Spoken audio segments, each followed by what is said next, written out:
The reason why it's important for supervisors and managers to have great discernment is because they will have the strong ability to judge well. The reason why, as managers and supervisors, the reason why you shouldn't hire relatives or close to kin is because you may make a poor decision in who you are hiring to work with you.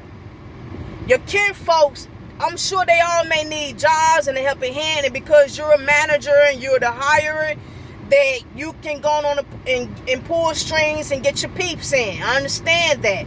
But that doesn't mean that every kinfolk is qualified for you to work with. They're not going to be appreciative all the time to work with you. Some relatives may take advantage of that opportunity and do whatever they want. They're going to feel entitled. They're going to be pacified. They're going to be pampered. They're going to be excused. And most of all, shown favoritism. It's bad to hire relatives unless you have great judgment about that kinfolk of yours.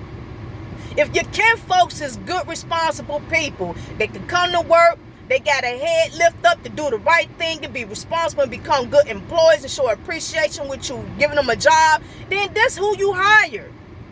You keep them, relatives or not, you keep them. But if you know you got a dodo for a relative and you know they're drama, you know they're chaotic, why would you hire them? When you hire these type of people, you're going to be under distress alone because of them.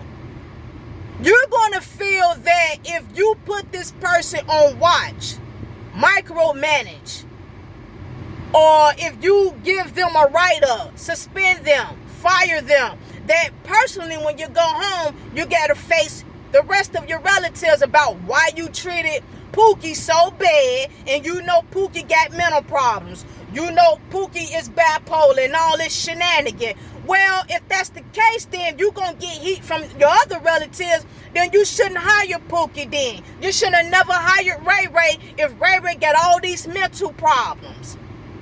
Don't hire relatives when you know they're going to become a discrepancy in the work environment. They're going to be chaotic towards other employees.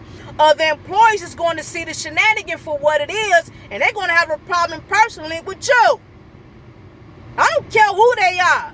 If your kinfolks are dodos, that doesn't mean, well, since that's my cousin, and people need to belt with it, you know, because they don't know what I got to face when I go home with my grandma and all them all in my face about why I did this and that and the other. No, to hell with that.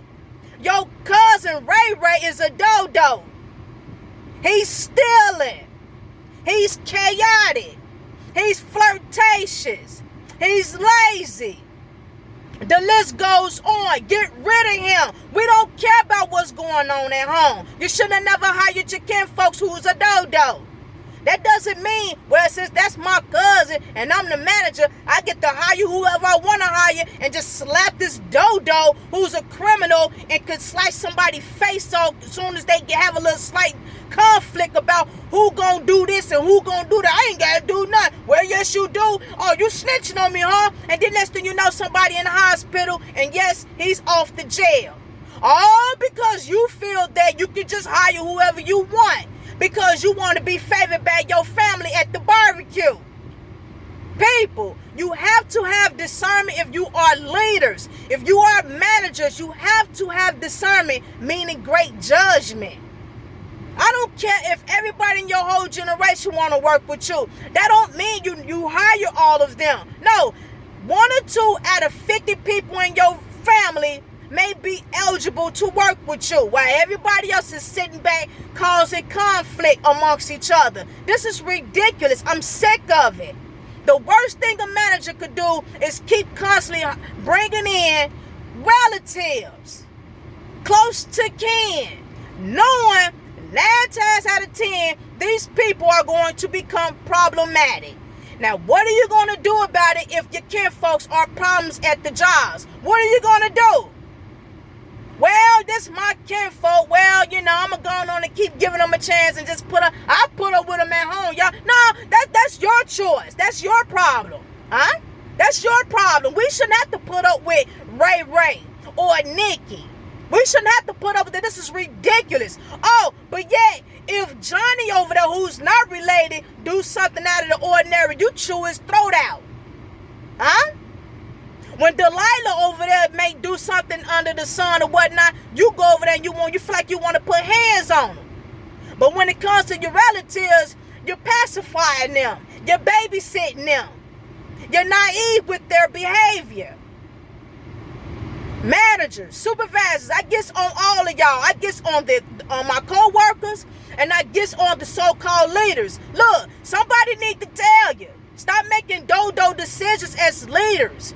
It's not cool to keep being naive against your relatives' behavior. It sends a bad signal at the workplace towards all the other employees and other managers. Yes, it does.